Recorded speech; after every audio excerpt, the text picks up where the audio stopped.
Hello, I'm స్వప్న సుక్కూరి. నేను ఈరోజు మీ ముందుకు తీసుకొచ్చిన అంశం ఏంటంటే శబరిమల భక్తులు వారి కష్టాలు.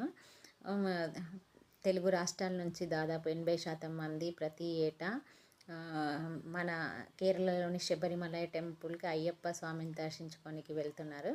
ఇక్కడ ఈ కేరళలో రన్ అవుతున్న ప్రభుత్వం ఎవరిదంటే లెఫ్టిస్ట్లది. ఈ లెఫ్టిస్ట్ ప్రభుత్వం యొక్క మెయిన్ ఏమైందంటే సెక్యులరిజం అంటే ఏంటంటే జాతి మతం భేదం లేకుండా అందరికీ సమానంగా ప్రయారిటీ ఇవ్వడం అన్నమాట. అందరితోని స్నేహపూర్వకంగా సామరస్యంగా ఉండడం సెక్యులరిజం యొక్క మెయిన్ ఎయిమ్. ఇక్కడ కేరళలో 54% హిందూస్, 26.6 ముస్లిమ్స్, 18.6 క్రిస్టియన్స్, రిమైనింగ్ ఏమో అదర్ రిలీజియన్స్ ఉన్నారు. ఏది ఏమైనప్పటికీ ఇక్కడ కేరళలో ఉండే అన్ని టెంపుల్స్ అన్నీ గవర్నమెంట్ ఆధీనంలోకి వెళ్ళిపోయినాయి అన్నమాట. ఈ గవర్నమెంట్ ఆధీనంలోకి వెళ్ళిపోవడం వల్ల టెంపుల్స్ నుంచి వచ్చే రెవెన్యూ అయితే ఏదైతే ఉందో అదంతా గవర్నమెంట్కి వెళ్ళిపోతుంది అన్నమాట. ఇప్పుడు శబరిమలలో రీసెంట్గా ఎట్ ఏ టైం 2 lakhs మంది భక్తులు ఒకేసారి దర్శనానికి వెళ్తే అక్కడ చాలా ఇబ్బందులు పడ్డారన్నమాట. ఒక స్త్రీ కూడా ఆ తొక్కిసలాటలో చనిపోయింది. ఎందుకంటే అక్కడ సరైన ఫెసిలిటీస్ లేకపోవడం, సరైన త్రాగునీరు లేకపోవడం, ఫుడ్ ఇలాంటివి లేకపోవడం వల్ల వాళ్ళు చాలా ఇబ్బందులు ఎదుర్కొంటున్నారు.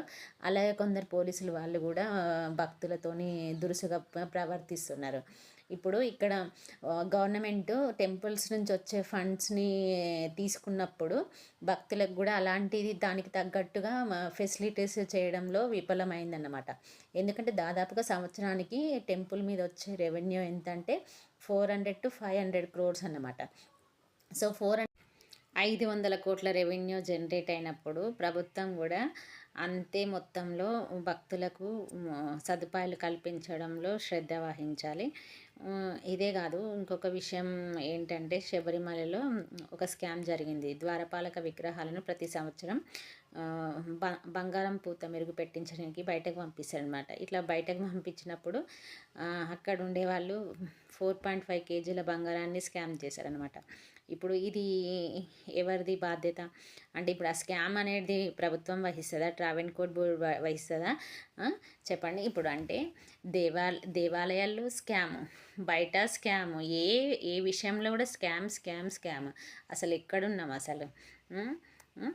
అసలు ఇట్లా ప్రతి విషయంలో స్కామ్ జరిగితే అసలు ప్రజలు ఆలోచించట్లేదు. అసలు ప్రజల సొమ్మే ఇతరులు స్కామ్ చేసి, అవినీతి చేసి, కరప్షన్ చేసి, రాజకీయ నాయకులు వాళ్ళు వాళ్ళు సొంత లాభం పొందుతున్నారు. కానీ ఈ ప్రజలకు కూడా అర్థమవుతలేదు అసలు.